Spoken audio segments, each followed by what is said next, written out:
¿Qué es la artritis idiopática juvenil? Pues mira, esto en realidad no es una enfermedad sola, sino es un conjunto de enfermedades que tienen en común la inflamación de las articulaciones. Estas enfermedades se distinguen entre síntomas, tratamientos y resultados, los diferentes subtipos, como vamos a ver más adelante, y es una de las enfermedades reumáticas más comunes de la niñez, e inclusive hasta las artritis en niños son más comunes que la diabetes y la fibrosis quística, que son condiciones hasta más conocidas, pero estas sí pueden ocurrir. Antes se conocía como artritis reumatoide juvenil, pero en realidad poco a poco se ha ido cambiando la nomenclatura, o sea, el nombre que se le da a estas condiciones para evitar confundirlo con los adultos, ¿verdad? Porque la artritis de niños se comporta distinta a la de los adultos. Así que en términos de la nomenclatura que tenemos ahora, tenemos, dependiendo del número de articulaciones, la clasificamos en oligoarticular, que es cuando son 4 articulaciones o menos. Si luego de los 6 meses se mantienen 4 articulaciones o menos, le decimos que es persistente. Si luego de 6 meses tenemos más de 4 articulaciones envueltas, decimos que es extendida. El subtipo poliarticular se divide en términos del factor reumatoide. Esa es una de las pruebas que nosotros utilizamos en la reumatología para saber distinguir cómo se va a comportar esta artritis. Cuando es factor reumatoide positivo, tiende a comportarse más como los adultos, o sea que es una artritis más agresiva y más erosiva. También tenemos la artritis sistémica, que como el nombre dice, tiene otros componentes además de las articulaciones, tiene otros sistemas envueltos. Por otra parte, tenemos la artritis psoriásica y otros tipos de artritis que para fines de esta conferencia pues no las voy a discutir. Y nos vamos a mantener en la oligoarticular, poliarticular y sistémica. ¿Cuál es la oligoarticular? Pues las características usualmente es cuando se envuelve más bien las articulaciones grandes, como decir rodillas, tobillos, caderas, y en particular tenemos de que 20 a 30% de estos pacientes tienen probabilidad de desarrollar un tipo de inflamación en los ojos que muchas veces no presenta síntomas en las etapas tempranas, y es bien importante hacer exámenes oculares frecuentes, conocido como uveitis. Hay que excluir que el paciente no tenga un historial de psoriasis o un historial familiar de psoriasis o ciertas serologías, como sería el HLA27 positivo, un factor reumatoide positivo, o que sea un varón de más de 8 años.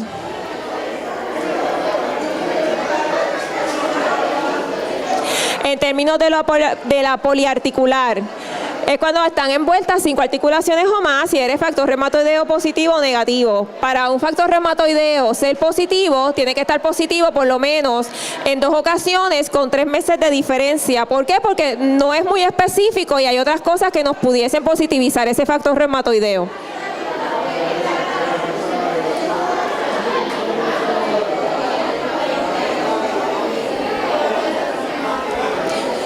Disculpen. Próximo. ¿Tú lo puedes poner allá? Pues entonces lo pones mejor allá porque eso no sirve. Esto es para ilustrarle cómo estas articulaciones se ven inflamadas. Ven cómo tenemos aquí, estas articulaciones en particular que están limitadas a la articulación como tal. Próximo, por favor. Tenemos aquí escasamente, la artritis usualmente tiene unos nódulos que son los nódulos reumatoides, que son como estas protuberancias que tenemos en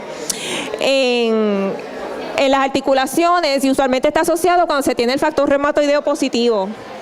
En términos de la artritis sistémica, sí no puede ser cualquier número de articulaciones afectadas, y se caracteriza por fiebres diarias de más de 2 semanas de duración. Por lo general le das un Tylenol y eso pues no ayuda mucho a bajar la fiebre, y sí tiene un patrón particular. Usualmente baja a temperatura normal, aunque no se le dé ningún medicamento para la fiebre. y puede bajar inclusive hasta más bajito que lo que es la temperatura normal. También tienes que tener uno más de lo siguiente, y esto yo lo voy a discutir en las próximas laminillas, un tipo particular de erupción en piel, linfadenopatía generalizada, o sea, nódulos linfáticos engrandecidos por el cuerpo. El hígado se engrandece al igual que el vaso, y puedes tener cierta inflamación en ciertos tejidos que tiene el cuerpo. Este es el patrón más bien característico de una artritis sistémica. Tenemos una erupción en piel que es con más bien color salmón y es evanescente, o sea que uno puede ver un paciente con este rash y luego en un par de minutos lo tiene en otro sitio o se le va. Y puede ocurrir en cualquier parte del cuerpo. A veces cuando estos pacientes se rascan, hay algo que se llama fenómeno de Koebner's, que es que se... Está haciéndolo solo.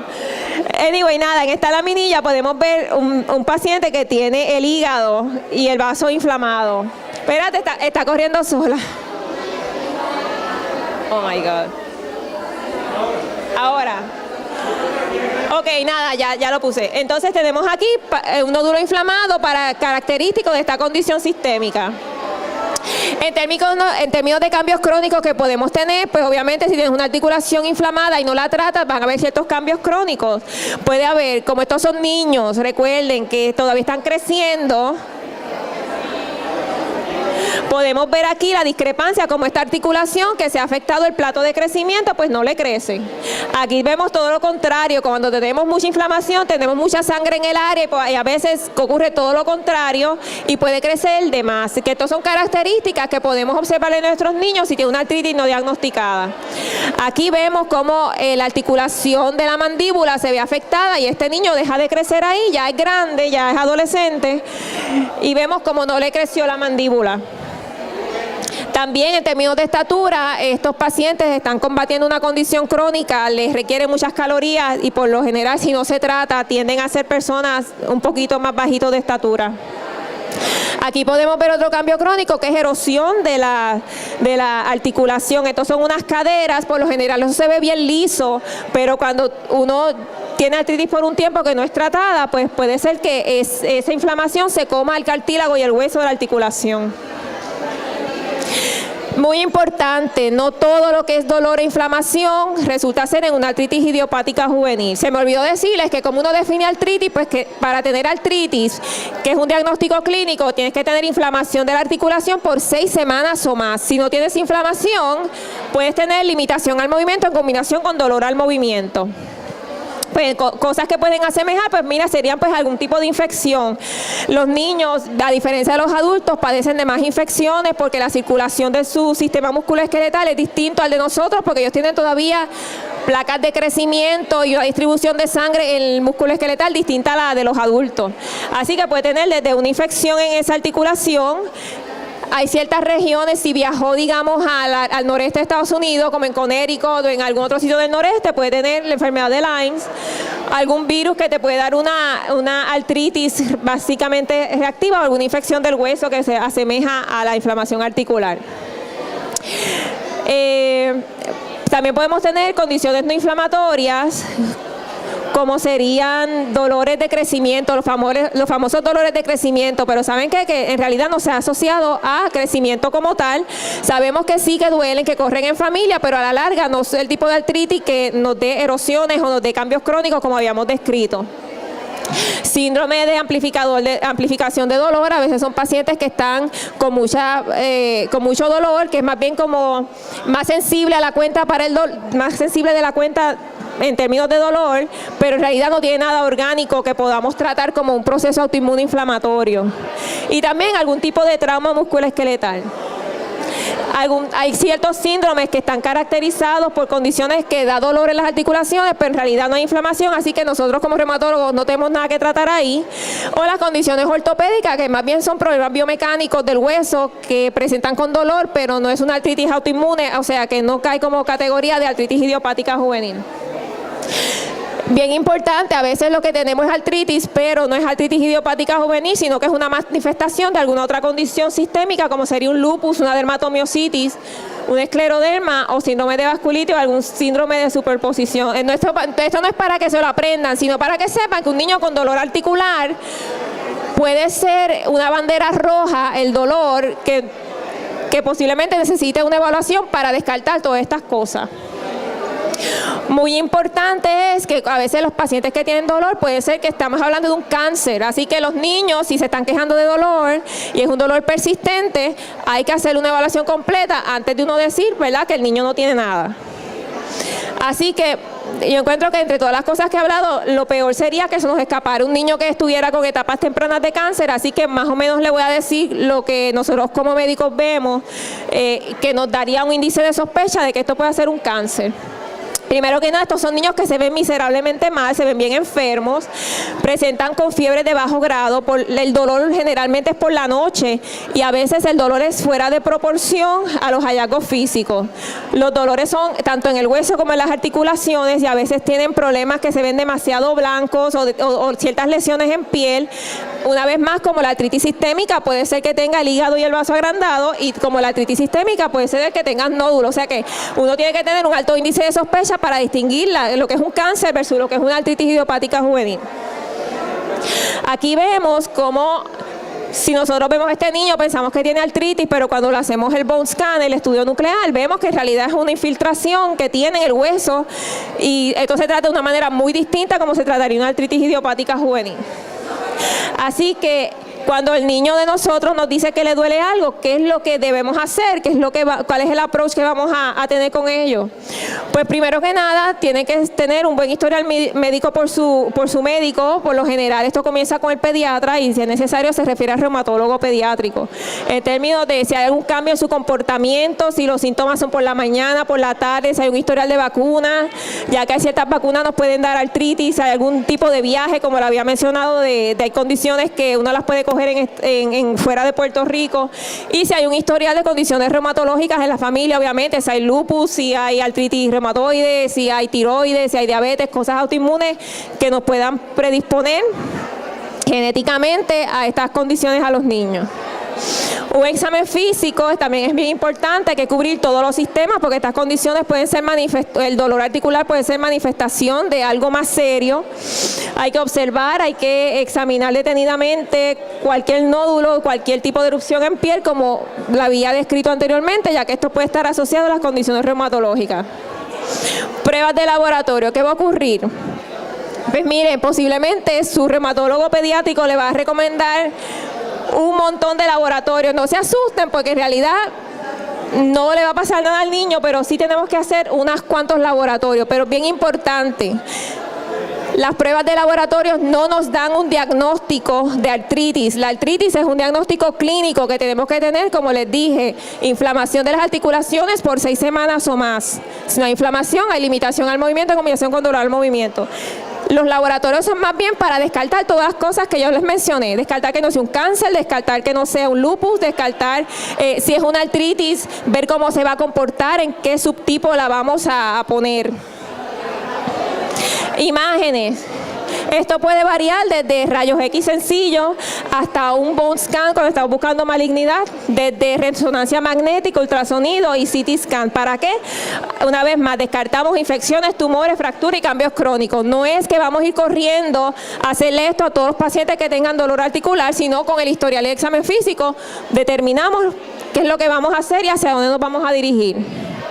En términos de tratamiento, pues lo que es cuestión de la meta que tenemos. Queremos que de esto pasemos a niños felices y contentos con una vida lo más normal posible.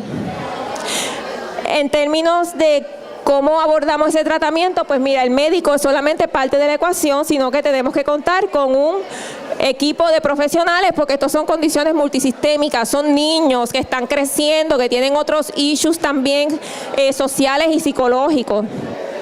Como mencionó el doctor Soto, pues la terapia física, esto es algo importante, especialmente y una vez tenemos que bregar con ese arco de movimiento, porque esas articulaciones nos pueden perder movilidad. Si no las movemos, nos duele, no las movemos, pues ahí nos quedamos. Tenemos entonces también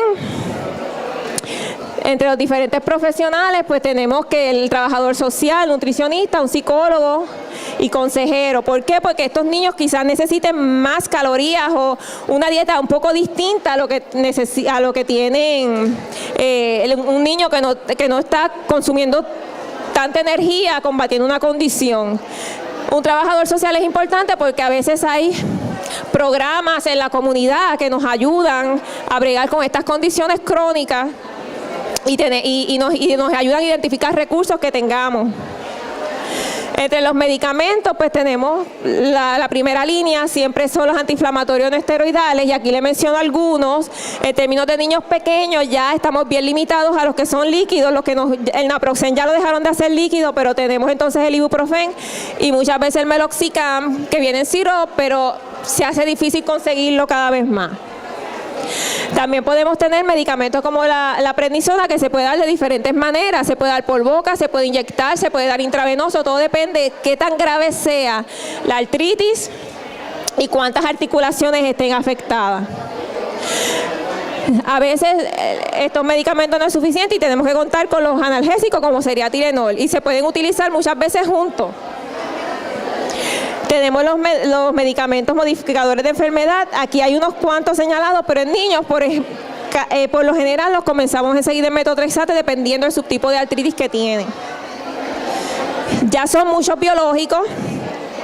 No todos están aprobados en niños, pero puse todos los que están aprobados para las artritis, ya que en reumatología pediátrica vemos hasta los 21 años y por lo menos muchos de ellos desde los 18 en adelante se pueden utilizar.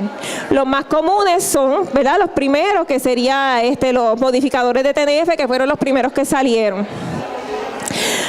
Una vez más, a tono con la presentación previa, los ejercicios son parte del tratamiento. Estos niños no los podemos sobreproteger y dejarlos en la casa que no hagan sus actividades físicas. Pero como ven aquí, estos son de bajo impacto: natación, acuaróbico, correr bicicleta, todo lo que no te dé impacto en las articulaciones están aprobados. ¿Qué podemos esperar de estos pacientes si uno tiene un niño que tiene artritis? Pues no es el fin del mundo, ¿verdad? Por ejemplo, tenemos la artritis oligoarticular, que es la que tiene 4 articulaciones o menos, y es una artritis que por lo general no son de las que están asociadas a deformación, pero sí es bien importante que estas sí están asociadas a ceguera si no se diagnostica la inflamación de los ojos, que muchas veces no está en conjunto con la inflamación de las articulaciones. Puede ser que ya entraste en una remisión de articulación, pero se te olvidó chequearle los ojos al nene y desarrolla una inflamación que lo puede dejar ciego, porque muchas veces no presentan síntomas. Cuando tenemos la poliarticular, como les mencioné, cuando es el factor reumatoideo positivo, es más erosiva, más cambios crónicos, más fuerte, bien poco probable que se vaya en remisión. Cuando está el factor reumatoideo negativo, pues no se asemeja tanto en adultos y es más probable que entre en una remisión. La sistémica solamente encontramos deformidad en 50% de los niños. Puntos importantes de la artritis. Primero que nada, pues que la artritis es un grupo de condiciones que tienen en común la inflamación articular. Por eso es que lo hacemos en subtipos, para tratar de poner en cada subtipo las características de esta artritis, para así poder saber cómo se va a comportar y cómo vamos a tratarlo. Los antiinflamatorios no esteroidales siguen como medicamentos de primera línea y es bien importante tener un alto índice de sospecha. El niño, si se diagnostica temprano, ya es bien raro ver estas condiciones crónicas. Un buen diagnóstico a tiempo con todos los medicamentos que tenemos hoy día nos va a dar un mejor desenlace.